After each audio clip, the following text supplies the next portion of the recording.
Bu çocuğu sevdim. Ona yapacaklarımız yüzünden neredeyse kendimi kötü hissedeceğim. Neredeyse.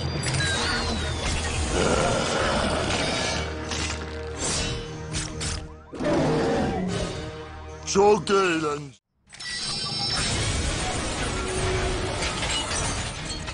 Bu harikaymış. Tıpkı bir önceki videomuzda da söylediğim gibi Ben 10 Universe serisinde tüm alternatif Ben 10 varyantlarının savaştığı 2 bölüm vardı. Bu bölümlerde Vilgax, Chrono Sapiens saatli bombayla tüm alternatif Ben 10 varyantlarını yok etmeyi amaçlamıştı. Bölüm içinde bunu başardı ancak burada tuhaf olan durum Albedo ve Gwen'in de Chrono Sapiens saatli bombanın etkilenmesi ve silinmesi olmuştu. Çünkü mantıklı düşündüğümüz zaman Albedo aslında bir Ben 10'ın değildi. Albedo aslında bir Galvan'dı ve zamanında Omnitrix'in bir kopyasını kullandığı için Ben 10'ın kusurlu bir klonu haline gelmişti. Olaya Gwenon tarafından bakarsak bu Gwen varyantı farklı bir evrende Omnitrix'i bulmuş ve bu saati Ben 10'ın yerine o kullanıyordu. Ancak Gwen Tennyson farklı bir insandı ve bu iki karakter diğerleri gibi bir Ben 10'ın varyantı değildi. Ancak bölüm içinde Albedo ve Gwen de Vilgax'ın kullanmış olduğu Chrono Sapiens saatli bombasından etkilendi ve tamamen yok edildiler. Bölüm içinde yaşanan bu olayı sizlere en mantıklı şekilde anlatmaya çalışacağım ancak videomuza geçmeden önce like atmayı, kanalımıza abone olmayı ve bildirimler butonuna basmayı unutmayalım. Ayrıca bana ve kanalıma destek olmak adına videolarımıza puanı gönderebilirsiniz. Bu arada artık bana sormak istediğiniz soruları YouTube topluluk kısmından sorabilir ve merak ettiğiniz ilgi çekici sorular hakkında video yapmamı sağlayabilirsiniz. Evet, eğer hazırsanız hemen videomuza geçelim.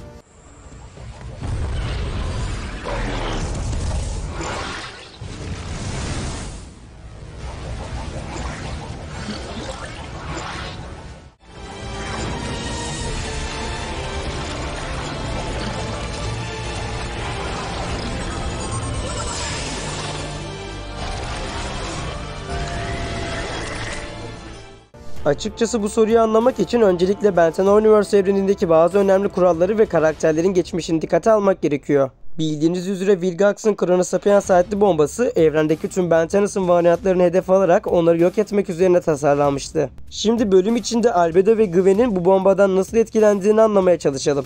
Albedo birçoğunuzun bildiği gibi aslında bir Galvan ırkının üyesiydi. Yani teknik olarak bir Ben 10 değildi. Ancak burada göz önünde bulundurulması gereken önemli bir ayrıntı var. Hatırlarsanız Albedo Ben'in Omnitrix'ini kopyalamıştı ve bu süreçte Ben 10'ın fiziksel olarak çok benzeyen bir kopyasına dönüşmüştü. Bildiğiniz üzere Omnitrix sadece DNA'yı kopyalamaz. Aynı zamanda kullanıcıyla derin bir bağlantı kurarak kimliğini ve yapısını etkileyebilir. Albedo bu kimliği çalmak istediği için Ben 10'ın bir varyantı olmasa bile Omnitrix'in hatalı bir taklidi nedeniyle Ben 10'ına bağlantılı hale gelmiş olabilir. Yani Albedo doğrudan bir varyant olmasa bile Omnitrix'in Ben'in DNA'sını kopyaladığı için bu kategoriye dahil olmuş olabilir.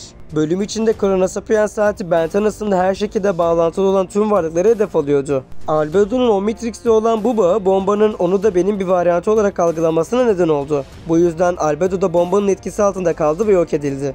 Olaya Gwen'in tarafından bakacak olursak açıkçası Gwen'in durumu biraz daha karmaşık. Gwen alternatif bir evrende Omnitrix'i kullanarak Ben'in güçlerine sahip olmuştu. Teknik olarak Ben 10'ın aynı kişi olmasa da o evrende Ben'in yerine geçen kişi olduğu için Omnitrix onunla Ben'inki gibi bir ilişki kurmuştu. Seri içinde Omnitrix kullanıcıya kimliksel olarak derin bir bağ sunar ve bu bağ evrenler arası farkları bile göz ardı edebilir. Bölüm içinde Vilgax'ın bombası sadece Ben'in fiziksel varyantlarını değil Omnitrix'i kullanan tüm Ben 10'ın rollerini de hedef almıştı. Gwen alternatif bir evrende Ben'in yerini aldığı ve Omnitrix'in taşıyıcısı olduğu için bu durum onun da Ben 10'ın varyantı gibi algılanmasına neden oldu. Yani Gwen farklı bir evrende de olsa Omnitrix'in Ben 10 ile bağlantılı bir varlık olarak sınıflandırıldığı kişilerden biri haline gelmişti. Bu yüzden o da bölüm içinde bombadan etkilenerek yok olmuştu. Vilgax'ın Chrono Sapiens bombası sadece Ben 10'ın fiziksel varyantlarını değil ayrıca Omnitrix'le bağlantı kuran her türlü varlığı hedef almıştı. Albedo Galvan olmasına rağmen Omnitrix'in hatalı bir kopyasıyla Ben'e benzer bir forma sahip olduğundan ve Ben'le genetik ve kimliksel bir bağa sahip olduğundan bombanın etkisinden kaçamadı.